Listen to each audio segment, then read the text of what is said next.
This is Mark Loux, Extension Wheat Scientist at the Ohio State University, and this is an update on the status of Palmer amaranth populations in Ohio.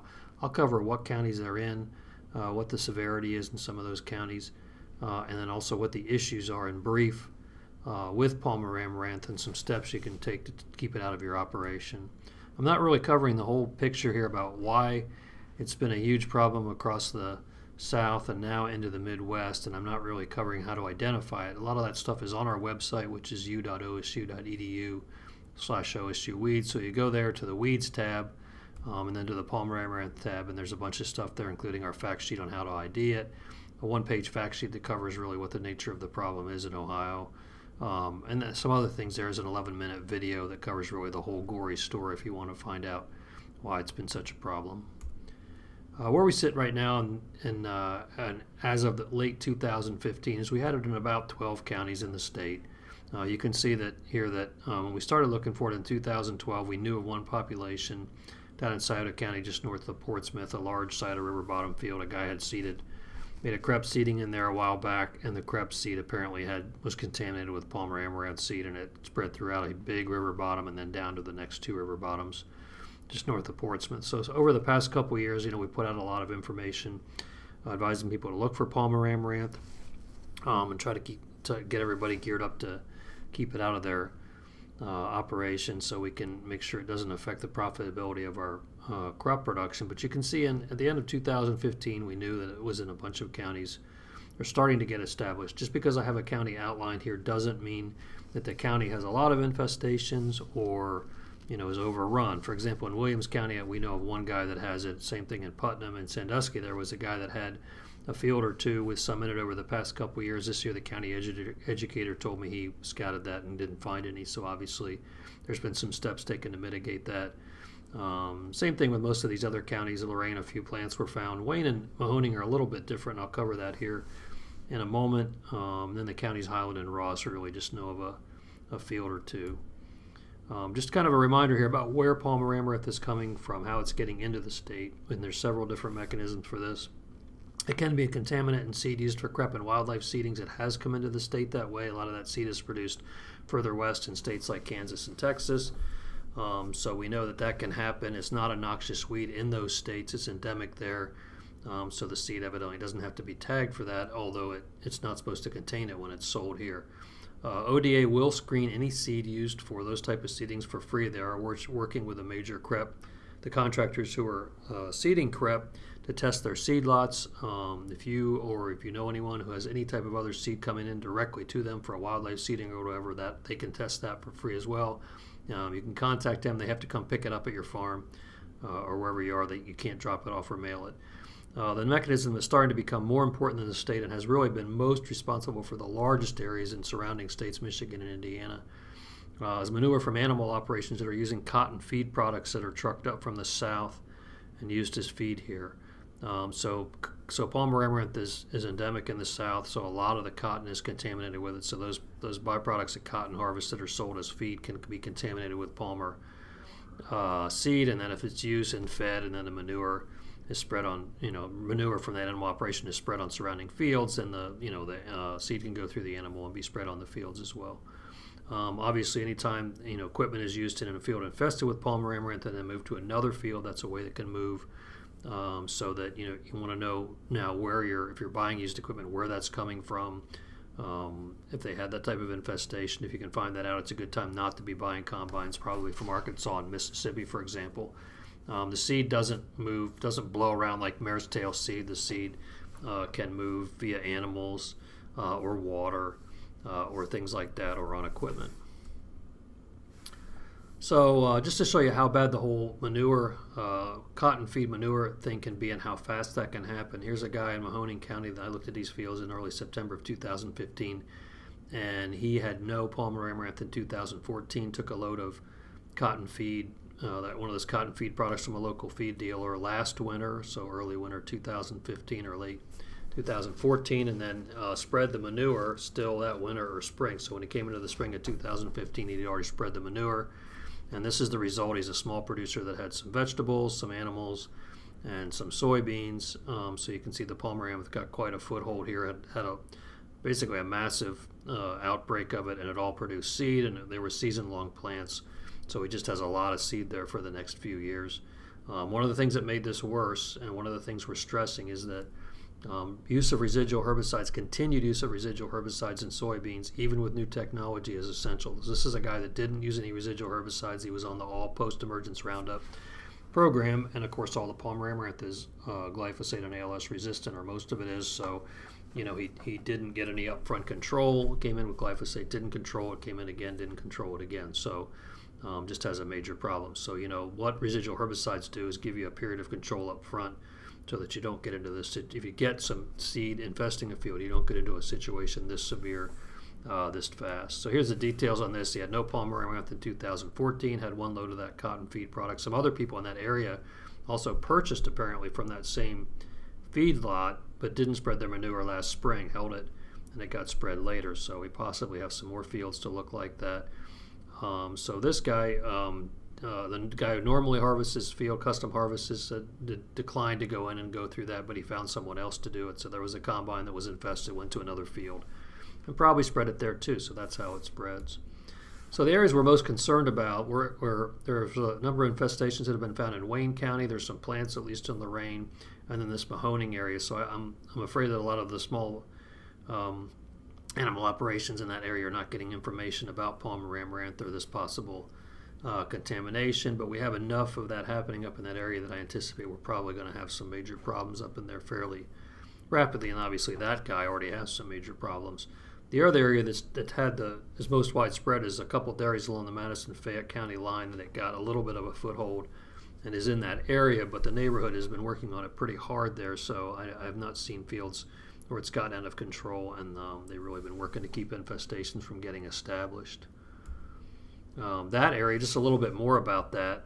So we've got 2 dairies, one to the left there and then one to the right with a farm operation in the middle. And that farm operation is large and farms a lot of that ground around there, and especially for the dairies, and at least one of them, and also trucked up the cotton feed products and delivered it from the south. So you can see the white boxes that are on this slide are fields where the palmer amaranth got a foothold. So there's a little bit here and there in the area, and obviously one way it came out was manure spread from that dairy operation right there next to the dairy on the right.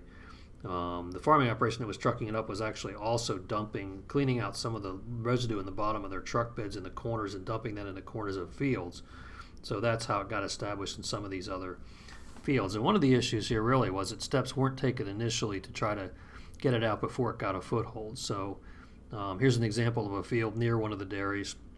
And the reason that the palmer amaranth is brown in these soybeans is it was sprayed with gramoxone late season to try to keep it from going to seed, and it did on the plants that were small, or some of the larger ones that have been there and they're longer still produce mature seed. But you can see it obviously got a start on the edge of that field, and then it got dragged through the field or spread through the field with a combine.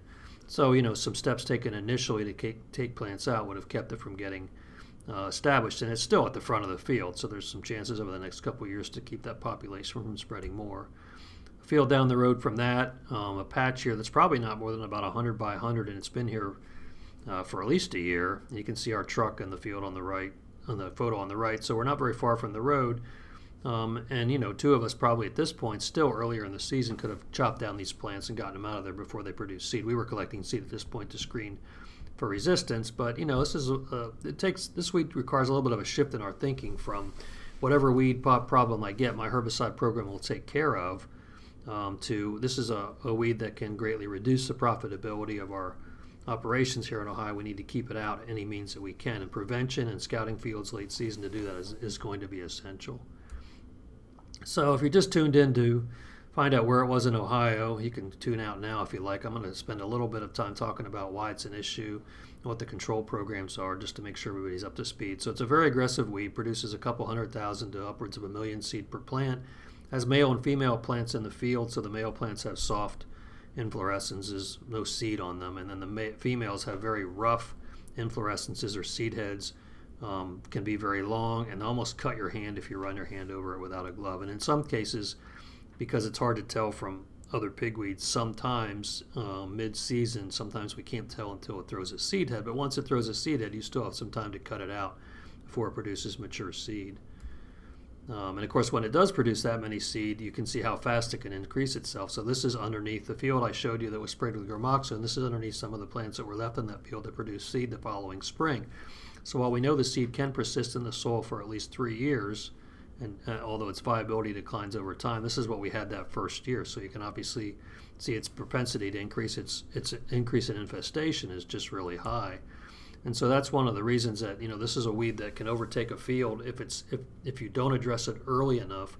When you have a few plants, it will overtake a field over the next couple of years fairly rapidly if the right management isn't applied to it. So here's a field. You can see a patch year 1, year 2, bunch of plants, and then year 3 it was largely overtaken. So this weed without the right steps can overtake a field faster than any other weed we deal with, and it's very hard to get that across to everyone, I think. So the seed production is part of the issue. It has a long period of emergence, probably emerges about as long as any weed that we deal with, possibly with the exception of mare's tail, comes up early May and then all the way through September. You can see most of the emergence is early season, so that's the key to residual herbicide. We have a lot of residual herbicides that we're using that have Valor and Authority and Dual and acetochlor and herbicides like that are actually good on Palmer amaranth up front. They don't last the whole season, but you can see how essential it is to have a couple months of residual herbicide activity, and then at that point, if you have late emerging plants, you've got more time to cut them out before they produce seed. And a lot of the fields that we've scouted that did have residual herbicide, where we found Palmer amaranth late season, it did come up somewhat late, so the residual herbicide controlled a lot of it. We got in there in August, even into early September. In a lot of cases, we still hadn't found mature seed. But it can come up very late. The field in Mahoning County, I pulled the soybean plants aside and saw a lot of new emerging Palmer amaranth. Next to one of the dairies there I showed, after silage corn came off, there were small plants that came back and produced seed. And in the south, for example, in Tennessee, sometimes they spray Gramoxone after grain corn harvest, to control Palmer amaranth so it doesn't produce further seed. And then to compound it, it's all essentially glyphosate and ALS resistant. Our screening of not very many populations, 7 last year, showed that it was all ALS resistant, 70% resistant to a use rate of glyphosate, about 30% to a 4x rate of glyphosate. We're assuming it's all glyphosate and ALS resistant for the purposes of management.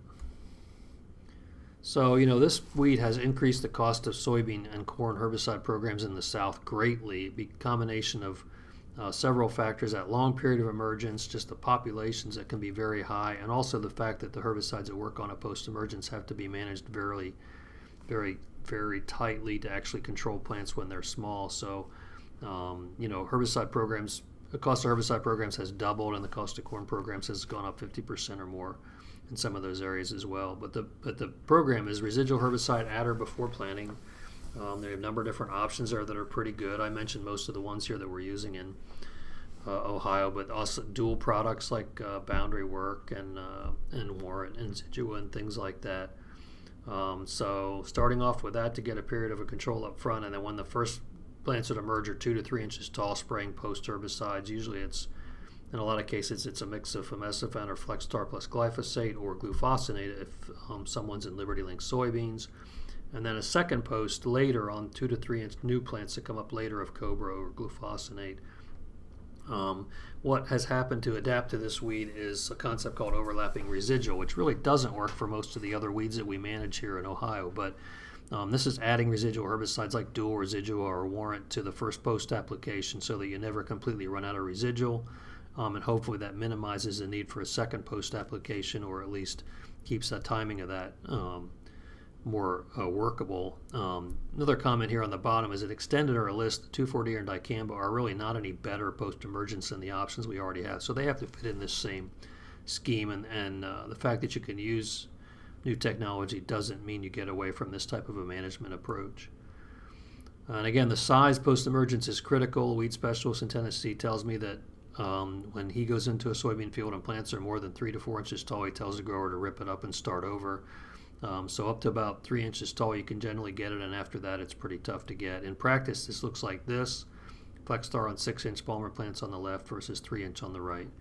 There isn't any other weed that we manage right now, probably that post-emergence timing is near as critical as it is on this one. And it grows 2 to 3 inches a day. So when it's small, this could be the difference of a couple days or even less. In corn, it's a similar type of strategy. Residual herbicide adder before planting, probably the more comprehensive the better, but keeping in mind that you will need a post-application, and the strategy here is a couple of different herbicides that work on it, like glufosinate plus atrazine or Callisto plus atrazine, and something with some residual activity ideally, so you can add dual or acetochlor or something, but you do get some residual out of products like Callisto and atrazine as well. So the bottom line here with Palmer amaranth is we are still largely in a preventative mode in the state. We have some areas that it's going to probably get out of control, or at least some fields, and they're going to be pretty ugly. But steps to keep it out of your operation: know what it looks like, so make sure you check our ID materials online. If you went to recertification meetings this year in counties, we handed out a folder that there was a folder handed out that had some of those fact sheets as well. Continue to use residual herbicides in your soybeans to keep that first flush under control. Scout fields late season for this weed to try to make sure you take it out before it produces seed. If you ever need any help with identification beyond the materials we have online or a fact sheet you get at a meeting, make sure you contact us or whoever necessary to get help. If you find it, look for mature seed, which are small and black. If you don't have any, just cut it out down below, just below the soil line. Remove it from the field and burn it or compost it. To prevent seed production. If you do find mature seed, you might want to bag them or do something to minimize spreading them through the field. And finally, if you're harvesting a field and you see what you think is Palmer amaranth, go around that patch or stop and get help with identification and figure out if it is Palmer amaranth before you just drive through it and contaminate your combine and blow it out even further into the field. And again, if you ever need any information, these are our resources online, and we do have information on Palmer amaranth in the weed control guide as well, and then my contact information on the bottom.